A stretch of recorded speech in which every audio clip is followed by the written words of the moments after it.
మీరు తీసుకున్న నిర్ణయాలతో ప్రజలు బయటికి వస్తుంటే అందరినీ కూడా పెయిడ్ ఆర్టిస్టులు బీఆర్ఎస్ పార్టీకి సంబంధించిన ఉన్నాడు. తొందరలో ప్రజలు కూడా గుర్తిస్తారు బాస్. ఇదంతా కూడా మీరు మాట్లాడే విధానం, మీరు నడుపుతున్న ప్రభుత్వ విధానం కూడా ప్రజలు ఎప్పుడు ఎన్నికలు వస్తాయి అప్పుడు బుద్ధి చెప్తారు కాంగ్రెస్ పార్టీకి. మనం ఇప్పుడు చెప్పేది ఏమి ఉండదు.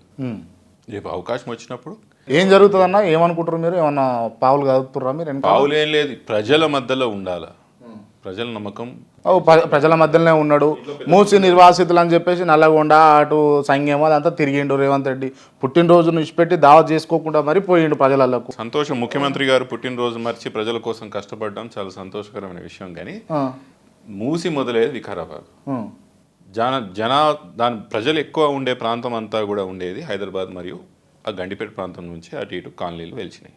మీరు పాదయాత్ర చేయాల్సిందేడా ప్రజలు నొప్పియాలనుకున్నప్పుడు? ప్రజలు నివసిస్తున్న ప్రాంతంలో ఉంటారా, అడవులపై పాదయాత్ర చేస్తారా? అంటే అడవుల అవన్నీ భువనగిరి, ఒలిగొండ, సంగం అంతా అడవులే. అవన్నీ అడవులు, చుట్టుపక్కల బాగులు, కుంటలు, గుట్టలు. మనుషులు ఎవరు లేరు కదా అక్కడ, గ్రామస్తులు కూడా లేరు కదా. మీరు మూసీ ప్రాజెక్టు మీరేదైతే చేయాలని ప్లాన్ చేస్తారో దానికి ఎవరు కూడా వ్యతిరేకం కాదు క్రాంతి. మీరేదైతే మూసీ పేరు మీద దందా చేస్తా అంటారో దానికి వ్యతిరేకం. దందా ఏమున్నది అన్న? మూసీ పేరు మీద దందా ఏమున్నది? 16,000 కోట్లలో అయిపోయే ఒక ప్రాజెక్ట్ని, 16-20 కోట్లు అయిపోయే ప్రాజెక్ట్ని 1,50,000 కోట్లకు తీసుకుపోవడం అంటే దాని వెనకాల కుట్ర ఏంది క్రాంతి? మీరు కాళేశ్వరాన్ని 1,00,000 కోట్లకు తీసుకొని పోలేదా? దానికి ఒక ఎస్టిమేటెడ్ కాస్ట్ 80 నుంచి 90,000. ఎస్కలేషన్ కాస్ట్ అయ్యి ఇంకొక 10,000 కోట్లు పెరిగింది. దాని ఎస్టిమేటెడ్ కాస్టే 80,000 కోట్లు క్రాంతి. దానికి దాదాపు పైన ఉత్తర తెలంగాణలో ఉన్న 4 పాత జిల్లాలకు కూడా ఇరిగేషన్ స్టెబిలైజ్ అయింది, అగ్రికల్చర్ ప్రొడ్యూస్ పెరిగింది, వాల్యూ అడిషన్ జరిగింది తెలంగాణకి. ఈ రోజు కూడా నువ్వు నీళ్ళు ఏదైతే లిఫ్ట్ చేస్తా అంటున్నావో, ఏది గండిపేట హిమాయత్సార్లకి మూసీలకు పోస్తా అంటున్నావో అది కాళేశ్వరంకి సంబంధించిన ప్రాజెక్ట్ కాదా? మల్లన్న సాగర్కేలో రంగనాయక సాగర్కేలో లిఫ్ట్ చేస్తా అంటున్నావు, అది మల్లన్న సాగర్లో ప్రాజెక్ట్ పార్ట్ కాదా? వాల్యూ అడిషన్ జరిగింది తెలంగాణకి. దీనివల్ల ఏం జరుగుతుంది మూసీ వల్ల అంట? నేను 10 లాభాలు చెప్తా కాళేశ్వరంతో జరిగిన లాభాలు, మూసీతో 10 లాభాలు చెప్పండి, ఒక్క లాభం చెప్పండి. మూసీ ప్రక్షాళన వల్ల ప్రజలకు, ఎవరైతే మూసీ పరివాహక ప్రాంతాలు ఉన్న వాళ్ళకు మేలు జరుగుతుంది. అక్కడ వచ్చినటువంటి ఏవైతే ఈ వ్యర్థ పదార్థాల నుంచి వాళ్ళ ఆరోగ్యాలు ఖరాబ్ అవుతున్నాయి, వాళ్ళ ఆరోగ్యాలు బాగా అవుతాయి.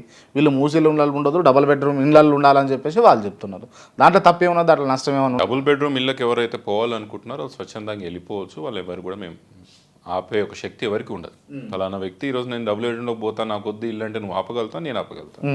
కానీ ఎవరైతే మేము పోము, మా ఇంట్లోనే మేము ఉంటాము, దీన్ని మనం బలవంతంగా మీరైతే ఖాళీ చేసే ప్రయత్నం చేయొద్దని ఎవరైతే కొట్లాడతారో ప్రజలు, వాళ్ళ తరఫున ఉండే ఒక బాధ్యత ప్రతిపక్షాలకు ఉన్నది, మేము కొట్లాడతాం.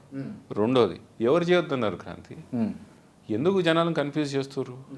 బీఆర్ఎస్ పార్టీ, కేటీఆర్ కానీ, కేసీఆర్ గారి, హరీష్ కానీ, మేమే కానీ, మేము ఎవ్వరం కూడా ఈ ప్రక్షాళన అన్న దానికి వ్యతిరేకం కాదు.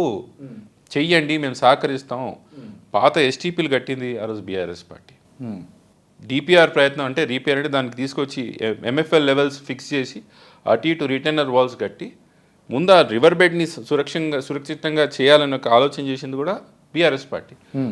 మేము చేసిన ఆలోచన ముందలు తీసుకుపోండి, ప్రజలకు మంచి చేసే ప్రయత్నం చేయండి, కానీ అటు ఇటు మేము బఫర్ను కొడతా, అక్కడ మేము దాన్ని కమర్షియలైజ్ చేస్తా, అటు ఇటు నేను మళ్ళీ బీఓటీ మోడల్లో పెద్ద పెద్ద కంపెనీలు తీసుకొచ్చి నేను బిజినెస్ చేస్తా అంటే మాత్రం దీన్ని ఒప్పుకునేది లేదు.